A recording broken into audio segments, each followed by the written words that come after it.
Thank you. Okay, thank you. So this talk kind of comes out of the following. So in the mid to late 1980s, a certain badass Russian mathematician named Viktor Kolyvagin made a valiant attempt to prove the Birch and Swinnerton-Dyer conjecture. And he proved it for curves with analytic rank 0 and 1, modulo some extra help from people like Bumfrey, Berg-Hofstein, Murdy, Gross-Zagier, and so on, and later on Wiles and so on. So the thing is, he only proved it for rank 0 and 1, but he certainly thought about the conjecture in general. And the point of this talk today is to just kind of look again at his sort of classical, if you want, from a modern point of view, approach to the conjecture, and then ask two questions that are motivated by his approach.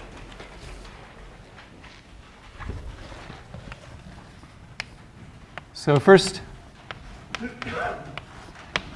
I'll remind you of what the Birch and Swinnerton-Dyer conjecture is about, and I'll sketch the very general steps that go into proving it in the case of analytic rank 0 and 1. And then talk about what I think Kolyvagin had in mind as far as going further. So we'll always focus on a single elliptic curve defined over Q. And then there are two conjectures that really play a big role in motivating Kolyvagin's work. One is the BSD conjecture, which says that the rank of the Mordell-Weil group of E is equal to the order of vanishing at s equal to 1 of the L function LES. And henceforth for this talk, I will call this R sub alg for the algebraic rank, and I will call the order of vanishing R sub an for the analytic rank. Another conjecture, which Kolyvagin also proved for elliptic curves with analytic rank less than or equal to 1, is the Shafarevich-Tate conjecture, which is the assertion that the Shafarevich-Tate group of E over Q is finite. So these are both theorems when the analytic rank is less than or equal to 1, mainly due to Kolyvagin. But other names that play a massive role are Gross-Zagier, Bump, etc. And the situation more generally is that if Rn is greater than or equal to 2, we don't in a single instance know this conjecture. This conjecture for particular examples is known for particular examples only when Rn is 2 and 3. So if you take a specific curve with analytic rank 2 or 3, and you really want to try to prove that this conjecture is true for that curve, chances are you'll succeed. This is not known in a single case when the analytic rank is greater than or equal to 4. So here's the general structure, which, motivated by Berry's pentagon, I will also describe using a pentagon. There are 5 steps.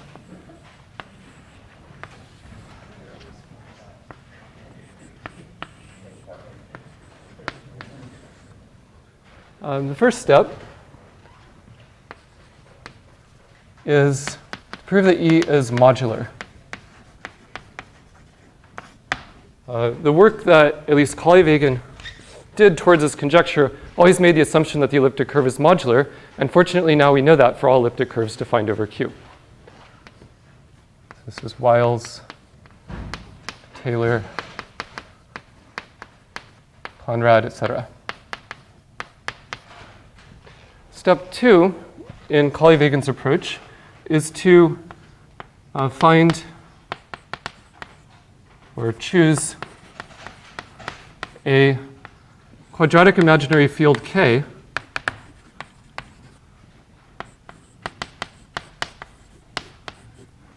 such that the discriminant of K is coprime to 2n.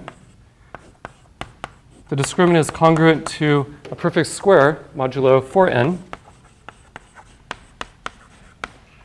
And the twist of E by K has minimal analytic rank with opposite parity to the analytic rank of E. In fact, because this conjecture is known for analytic rank 0, I'm going to assume everywhere in the rest of my talk that E has analytic rank greater than or equal to 1. And the things I'll write down don't quite work in the case of analytic rank 0. So the quadratic twist of E should have rank 0 if Rn is odd, and 1 if Rn is even. So you find such a field. This has been done for every elliptic curve over Q by Bump, Friedberg, Hosstein, Murdy, or Walsh-Bourget, that sort of work. Yes, this is the analytic rank. Let me be explicit about that. Okay? What is big N? N is the conductor of the elliptic curve. So modular meaning, thank you for asking, x naught of n maps surjectively to E, and this is the smallest n with that property. Any other questions? So the only thing that isn't maybe completely obvious if you're very familiar with this stuff already is that you want to choose this k, but there's really no other reasonable thing to choose. So this is also, so first is done, 2 is done in complete generality by many people. I'll just put some names here. Murdy, etc. Okay, step 3 is define a subgroup V contained in E of Q. It's associated to K, though. Just define a subgroup like this. So in the case of analytic rank 1, this is the subgroup generated by the Heegner point, Y sub K. In general, Kolyvagin does give a description of a group like this, and that's what I'll describe in a minute. So step 3 is to define a subgroup. And I'll say that this was done by Kolyvagin. Or Heegner maybe, but really it's Kolyvagin in general. Step 4 is to prove a theorem.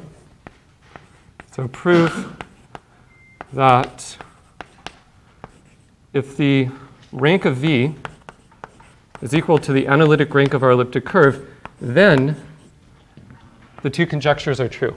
So BSD and ST are true.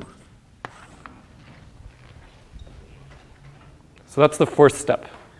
And again, to focus ideas on analytic rank 1, this is the statement that the Heegner point has infinite order implies the Birch and Swinnerton-Dyer conjecture for the rank 1 curve and finiteness of the Shafarevich-Tate group. However, in this mathematician Allen paper from 1981, Victor Kolyvagin, he makes a sequence of conjectures, which he calls conjectures A, B, C, and D, and proves a theorem like this given a more generally defined V. So this, in fact, is done, again, by work of Kolyvagin. But of course, notice it's conditional on the rank of a certain group, which I haven't defined yet, being equal to the analytic rank, a statement that is not known in any case when the analytic rank is greater than or equal to 2. Yes. This implication is in here and another paper. And it's there. Okay, now step 5, you can kind of fill in what that might be. It's the underlying thing. So prove that the analytic rank is equal to the rank, oops, in the same order, that the rank of V is equal to Rn. And this is true when Rn is equal to 1. And completely opened in all other cases.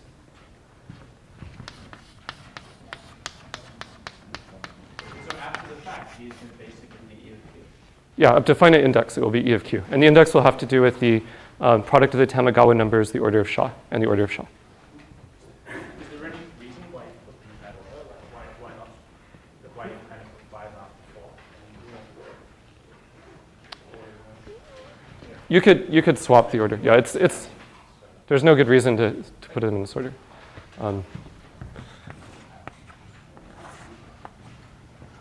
Except to say, I mean, conceptually, it's nice to say that 1 through 4 are done and 5 remains, instead of saying 1 through 5 except 4 are done and 4 remains.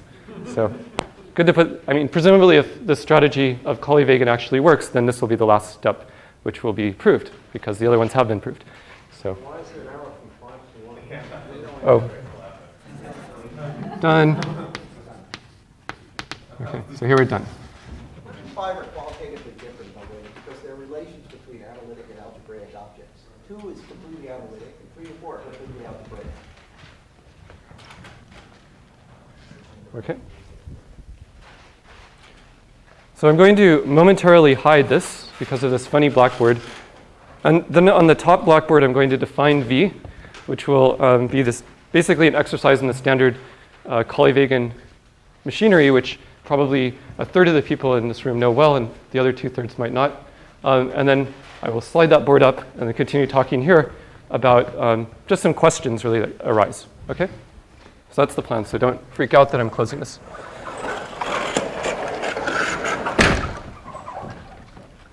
Okay, so section 2, Kolyvagin's definition of V.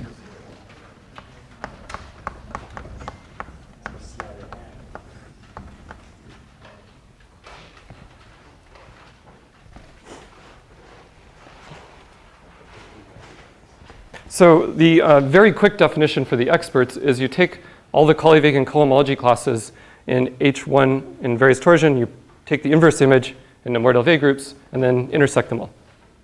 Intersect all those groups. But now I give something more precise for people for which that doesn't make any sense. And this will take a couple of minutes. So we have our fixed quadratic imaginary field K that satisfies the hypotheses that I covered. And O sub K is the ring of integers of that quadratic imaginary field. And inside of there, by hypothesis, there exists an ideal I such that OK mod I is cyclic of order n, whereas usual n is the conductor of the elliptic curve. For each L in the natural numbers, let O sub L, which is Z plus L OK, be the order of conductor L inside of O sub K. And let's assume now that the GCD of L and the discriminant of K is equal to 1. Actually,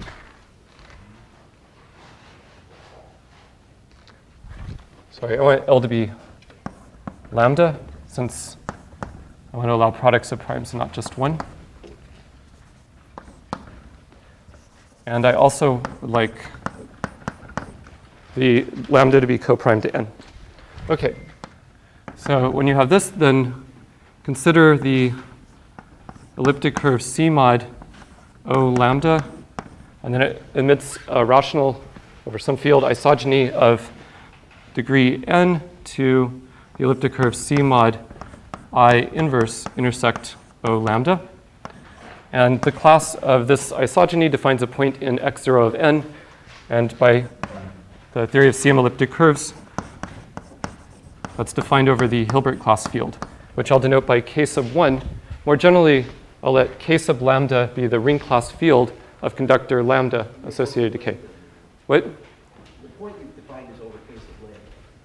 I mean, Oh, yes, I'm sorry. Yes. I'm just being stupid. K sub lambda, where k sub lambda is the ring class field of conductor lambda. And I'll call this point Z sub lambda.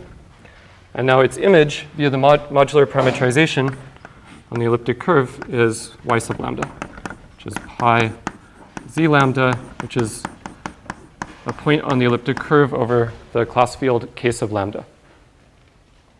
And now I'm going to define a point P sub lambda, also in E of K lambda, which is j lambda, I lambda, y sub lambda, where j lambda and I lambda are certain elements in the group ring of k lambda, of the Galois group of k lambda over k.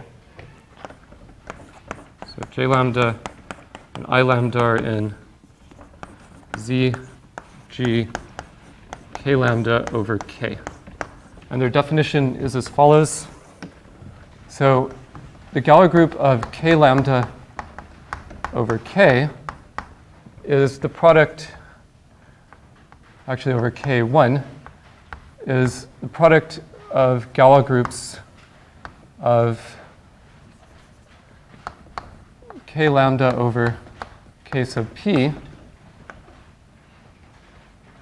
No, I don't want to break it up that way. Kp over k1 as p runs through the divisors of lambda. So you could decompose the Galois group of k lambda over k1 like that. Lambda square free? Yes, yes. Square free now.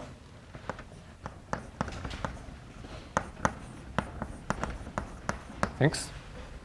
So decompose the Galois group like this. Each of these is cyclic of order p plus 1 with a generator t sub p.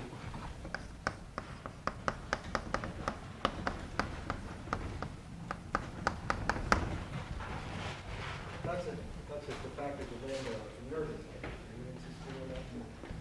I mean, it could be a cyclic one if you run it. Okay, yeah. So that's another hypothesis I'm perfectly happy to make. So yeah, sorry. Let's assume that for each p dividing lambda, you have AP congruent to p plus 1 congruent to 0 mod a prime L. So that's not, well, I shouldn't introduce this yet, actually. So I won't introduce that yet, but yeah, so assume lambda is inert in K.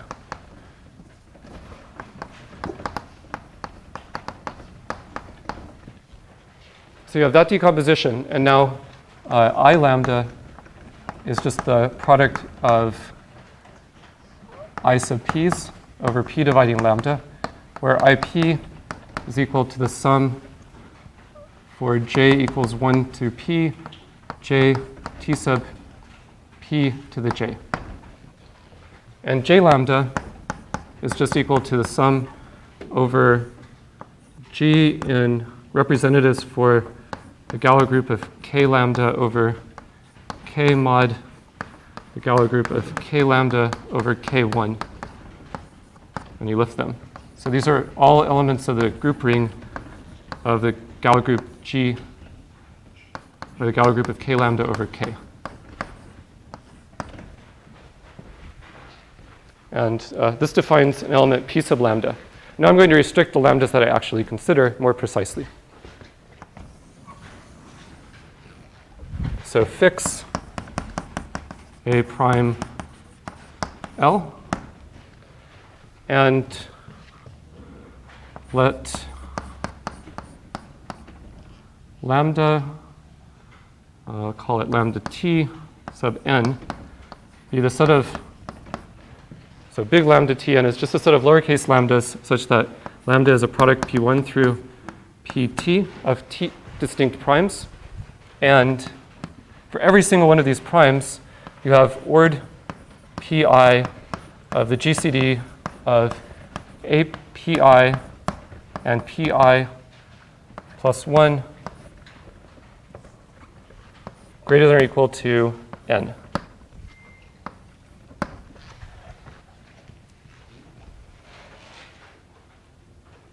So,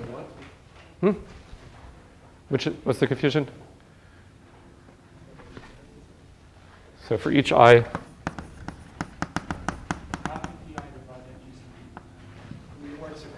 yeah, I mean Orts of L, sorry. I equals 1 through t. Yeah, that didn't make any sense. A sub pi? Yes, it's A sub pi. So another way to think about this is that API is congruent to pi plus 1, which is congruent to 0 mod L to the n. And now, one of the fairly easy things that Kolyvagin observes is that the points p sub lambda, for lambda in here, are in E of k lambda mod L to the n E of k lambda. But moreover, I mean, that's by definition if you take their class. But better, they're invariant under the Galois group of k lambda over k. So let's just go through this again really quickly. For a bunch of square-free integers lambda, where you fix a parameter t and n, you define a whole bunch of points p sub lambda, and then in fact take their classes in E of k lambda mod L to the n E of k lambda. And these points have some chance to have something to do with our elliptic curve over Q because of this invariance condition. Any questions? The definitions and notation are identical to what's in every paper of Kolyvagin. So here's the, I need to now define a group V, and here's how you do it. So there's a map from E of Q to E of k lambda, which is just take a point and include it in there. And hence you have a map to this mod L to the n times E of k lambda. And of course it maps into the things that are invariant under the Galois group. So let's do the following very surprising thing. Let's just take the inverse image of the group generated by p lambda here, and we'll get a subgroup of E of Q. So I'll do this over here.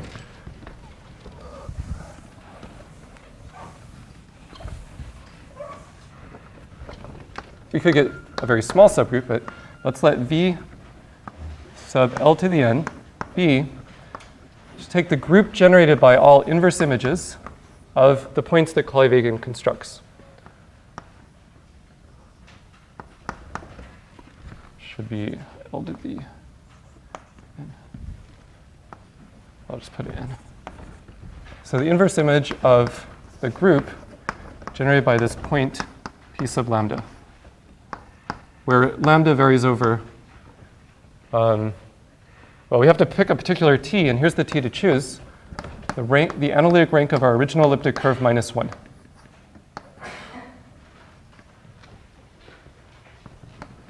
Okay, so in summary, Kolyvagin constructs a whole bunch of points via CM theory plus these projection operators. These projection operators exactly kind of move the point around exactly to get something that's invariant under the Galois group, but only modulo L to the n. I mean, it's certainly not invariant under the Galois group here in general. Unless the rank is 1. Well, even then, only in special cases. So, What happens if the rank is 1? Exponent is 0, right? well, yeah, so you take 0, and then the only point you're ever talking about is the Heegner point. That's it. Yeah. Okay? So there it is. There's something. And one observation. Sure, please. Why do you want to think of it inside EQ instead of inside EQ mod L to the n EQ? Because it contains sort of all the L to the n model. Yes. Okay, so Matt's remark, which I like to make, is that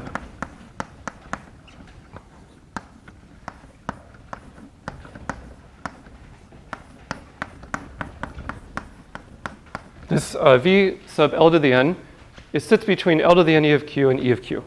And that's just trivial because we're taking the inverse image of a subgroup of E of K mod L to the n E of K.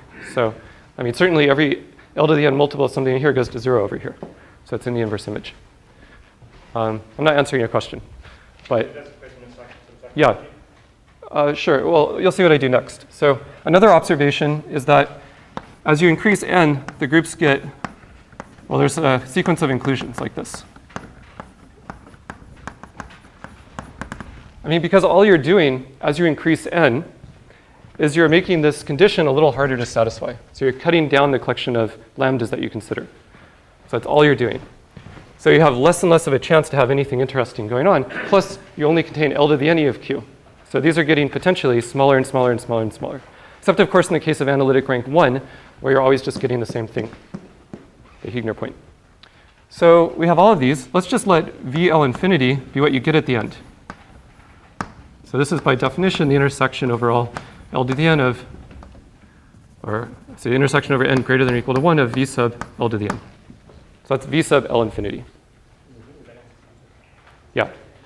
And then, even more daring, as Kolyvagin was, I think, let's define V to equal the intersection over all primes L of V sub L infinity.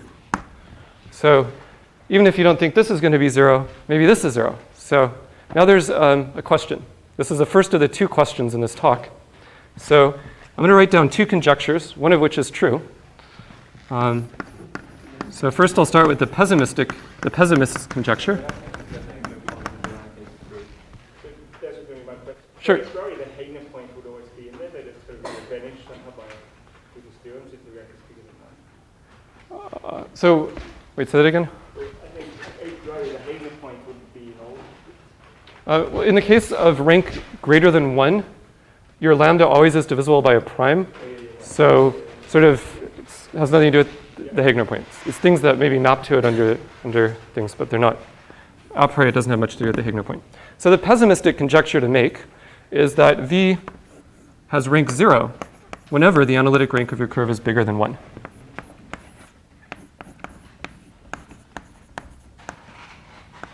Whenever the rank is bigger than 1. This might be true. Another conjecture to make, the optimist's conjecture, is that the rank of V equals the analytic rank of the curve. For any given curve, one of these is true. Well, actually, it's possible that something in between is true. But what are the odds of that? I mean, come on. It's either going to be this or that. So maybe my question, I'll make my question, which one is true? Are either of them true? Which is true? Or I guess I could say which is true, or is there a conjecture that's more of a person that recognizes shades of gray rather than a pure pessimist or a pure optimist? So which is true, or neither? But I'll tell you what I think. I think one or the other is true. But I don't think that neither is true. So there's a definition. Any questions about it? Do you think for each curve one of those is true, or you Yeah. think one of them is true for all curves? One of them is true for all curves. Yeah. I'm not telling. But I think Kolyvagin is an optimist, if you look at his paper. Since his conjecture D at the end of the paper is almost exactly the optimist conjecture. So Kolyvagin did think, I think. He didn't exactly say this, but it's almost the same thing. Could you say something, the way you're going to just about the effectivity or non-effectivity of trying to compute these things for a given? Sure, I'll say something. It's very difficult, but the question is to say anything at all about whether these V's or V sub L's or V sub L to the N's are computable. So assuming that you've, assuming that you've computed the Mordell-Weil group of E, I think you can compute V sub L to the N for any N. Assuming, yeah, I think you can. I don't think there's any program implemented that does it, but I think that is computable. I got a grad student, Dimitar Jutchev, right there. He, in fact, computed, well, let me write something. He looked at, with Kristen Lauder, the elliptic curve 389, A, and they looked at V sub 3. So remember, this is what you get when you take the stuff Kolyvagin constructs for lambda equals, well, actually, it turns out 5 in this case, but L equals 3. L equals 3. So you get all these points from Kolyvagin when L equals 3. So what he did was he looked specifically at the point P sub 5. So in other words, the point P sub lambda comma 1 with lambda equal 5. And it turns out that that point does give you a subgroup that's not just contained in 3e of q. So in other words, V3. What is the lambda comma 1? Yeah, you've never had that. Oops, I'm sorry. Minus 2. Yes, just. So V3 properly contains 3e of q. So they're not equal. It could be that V3 mod 3e of q, so this has rank 2. It could be that e of q mod 3e of q. This is z mod 3 squared. And this V3, well, it has an image inside of here, and it has rank at least 1 inside of here. Maybe it has rank 2. We don't know yet, because the next lambda after 5 is so big that the calculations get really difficult. I don't remember. Do you remember? I don't know. The number of fields are huge suddenly. What's the next lambda after 5 that you have to use for L equals 3? That was the question. Yeah, it's something like 89. Yeah. Moreover, I want to emphasize that in this paper that Dimitar, Kristen, and I wrote, we give an algorithm to compute this piece of lambda, and in addition, figure out what's going on with the definition, but we don't actually fully implement it. So when I say that we've computed this and verified this, I mean that modulo the possibility of, part of the calculation involves floating point numbers, and we haven't provably bound the precision of the floating point numbers that we're computing. That said, it's ludicrous that it wouldn't be right, because at a certain point you get a number field, and if you messed up with your floating point numbers at all, the discriminant would be completely off. But the discriminant is exactly what class field theory predicts. So there's no way it's wrong, but it's not a theorem that this is really not equal to that. Would it be easy to take look at CM in rank 2? So I don't know. the point individual points might be a lot easier in terms of the fields. But the problem is Maybe. finding things in this lambda because it's Yeah. very small numerical density of those primes. Yeah. Yeah, Chebatarov tells you that the set lambda is infinite for whatever parameters you have, but it's kind of small.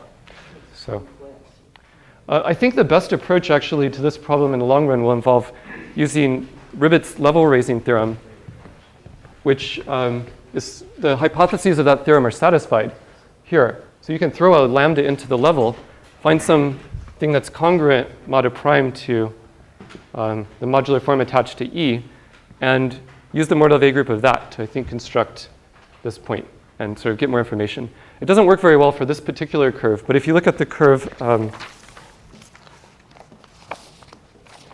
571b, it's another example, 571b, and L equals 3 and lambda equals 11, then you find a congruence with an F, so this is E, which has rank 2, or n equals 2. There's a congruent elliptic curve F of level 571 times lambda times 11. It has analytic rank 1.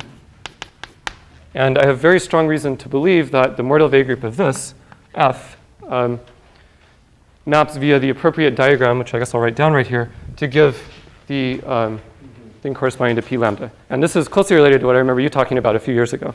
So, yeah. Yeah, and the diagram, you're not falling asleep like you wanted to. Oh, okay. I'm sure the next part will put you to sleep. Right, E of q mod 3 to H1 q E3. The E and F have the same mod 3 Galois representation. That's how I chose them. So you have an isomorphism here. And H1q F3, and then F of q mod 3. This has rank 1, so it gives rise to a line inside of here. That gives a line inside of here. And what I did was I just did a funny thing. I computed for the line that you get for each point in here, every single prime, so that when you, well, not every, I mean the first like 20 primes, so that when you reduce to the Galois cohomology over a finite field, you get something non-zero. Then I did the same thing over here, and they match up exactly for one of the points here. And it's also the same point that I think comes from one of these. In any case, there's a lot of calculations and like data that is possibly computable related to these v's. And the point of defining them is mainly to motivate further work on them. So I'm not trying to be precise about the calculations here. This is just meant to throw a bunch of stuff up on the board and then say that there are things one can compute. Is that good enough? Okay.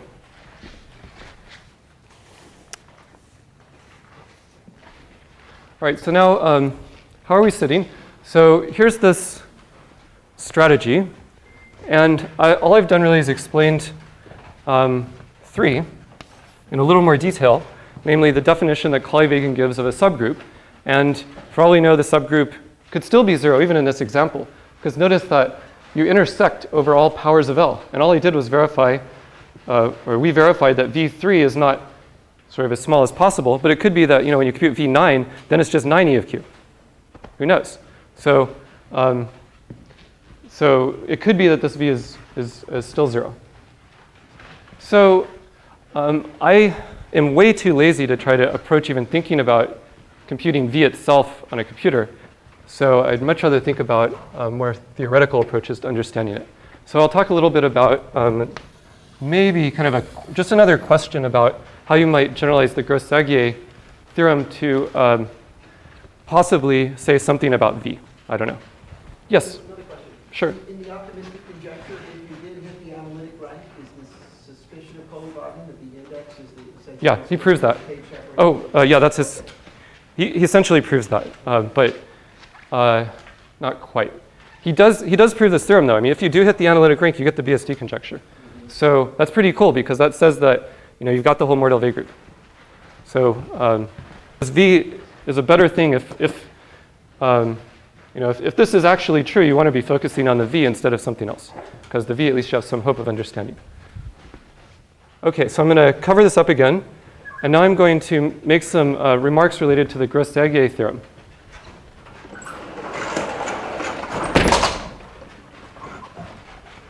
And that will conclude my talk.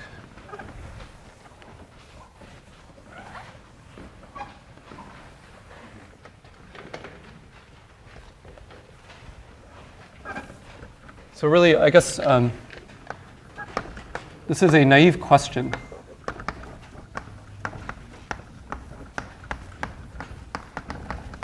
So I'll state a precise question, but probably it will be the slightly wrong question to ask. And my hope is one of the experts in the audience will be able to formulate a better question. And that will end my talk. So here's the naive question. First, let me review very quickly what is proved in the Gross-Zagier paper. So I gotta move this.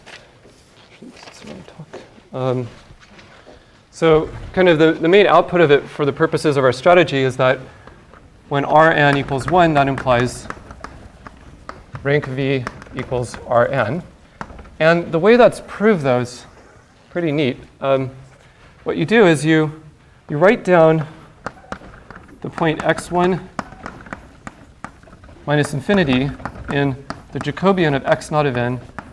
It's defined over the ring class field, well, just the class field, actually, the Hilbert class field.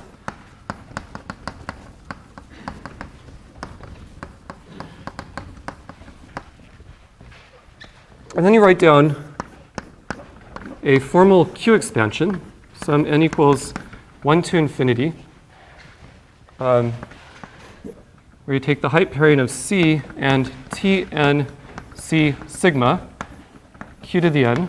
Let me decorate this a little more. This is F sub A. Here sigma and A is an ideal class, and sigma is an element of the Galois group of K1 over K that corresponds to A. So that's what's in the notation there. So sigma is in the Galois group of K1 over K, which is isomorphic to the class group, and A is in the class group of O sub K. And these are isomorphic via the Artin map. So for each A in the ideal class group, you write down a formal Q expansion. And the theorem that, one of the theorems that Gross and Zagier prove is that F sub A is a Cuss form of weight 2 for gamma 0 of n. And moreover, amazingly, and if you consider the Peterson inner product, which pairs, oh shoot, well, I guess this will be fine, f sub a with any new form g, you get the square root of the absolute value of the discriminant of k divided by 8 pi squared times the derivative of the special value of L prime a g comma 1, where here L prime a g comma 1, this is a, it's not quite the L function of g, but it's closely related via Rankin-Selberg convolution.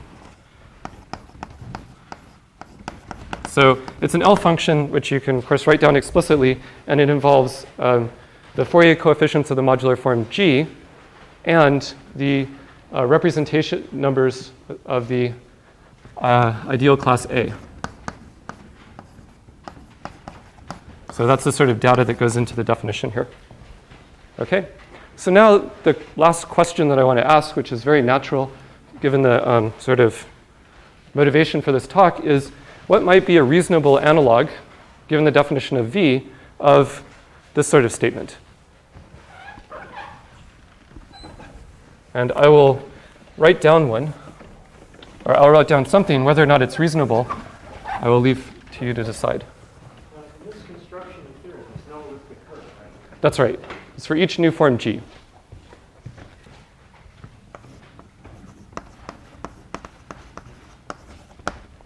And one other thing, just going back to the strategy, which I want to say before I forget, everything in this strategy, all of steps 1 through 4 and 5, makes sense with E replaced by an abelian variety defined over Q, whose endomorphism algebra is a totally real number field of degree equal to the dimension of the abelian variety. And moreover, in principle at least, steps 1 to 4 are completely done for such abelian varieties. Not written down really, this isn't really written down for abelian varieties. Yes, Mock. I couldn't hear you, and I really can't. Yes, yes, it's a new form. G and S2 gamma 0 of n, new form. Okay, so now let's define an analog of V, but something that sits inside of J0 of n k1. And I will call it C sub t. We're going to have one of them for each non-negative integer t, and it will generalize this definition, and it will be a subgroup of J0 of n k1. So we're just going to mimic the definition of V, which I just erased. So here's what you do. So you have, remember before we wrote down Z lambda, which is in x0 of n k lambda, and we wrote down that by writing down an explicit, pair of CM elliptic curves.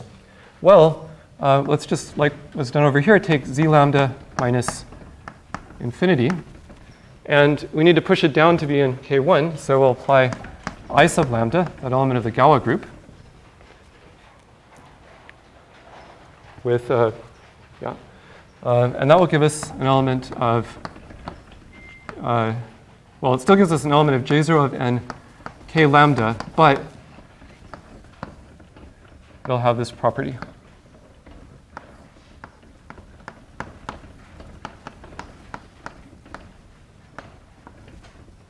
Actually, K1 now. Because notice I didn't apply J sub lambda, so it only gets it down. What?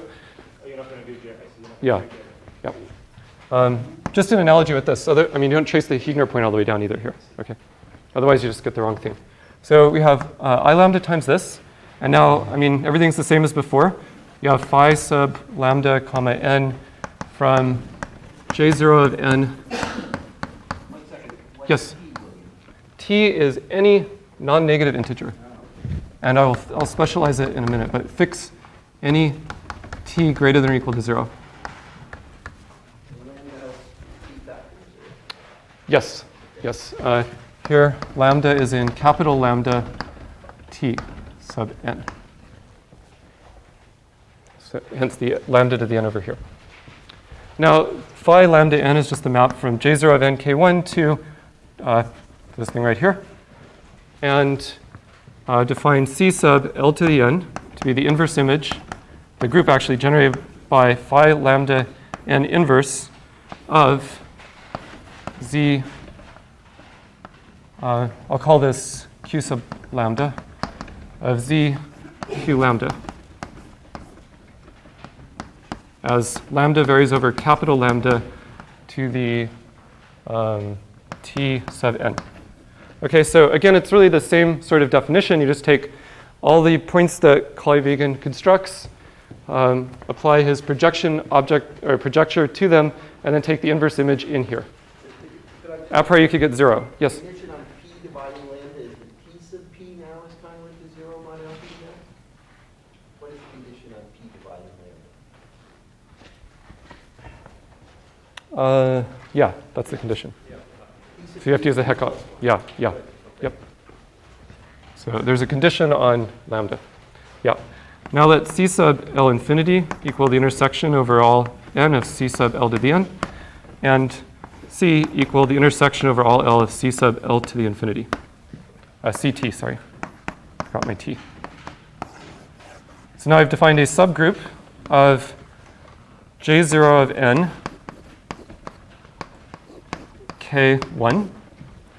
And now if you just fix a basis for this subgroup mod torsion, you can formally write down something exactly like this and ask a question about it. So fix a basis. Yes, exactly. So fix a basis C1 through C, well, we don't know yet, M for CT, and consider the formal sum f sub a t equals the sum, as n goes from 1 to infinity, of the determinant of the height pairing matrix, where you pair ci with tn cj hit by sigma times q to the n. And there you have something that generalizes this construction, but for all t. And then the question, or questions really, one is f sub a t in S2 gamma 0 of n. And of course, the pessimist would instantly say, sure, because this c that you've constructed is surely 0 in any case when it's not something for which the Gross-Agge theorem is already known. But the optimist might still want to prove this, or at least try to understand whether it's true or not. And then question 2 is very natural. If you Peterson pair f sub a t with g, does that have any relation at all? So this is the Peterson inner product. Does that have any relation at all to LA tth derivative g comma 1? Or I'll put this in quotes because maybe this isn't even the right thing to consider. So you want P to have G should be a You're not worried about the P to have a 0? You're not worried about that one's b that vanished to order less than? yeah, so am I. We want P to have vanish. The alpha P actually vanish to order.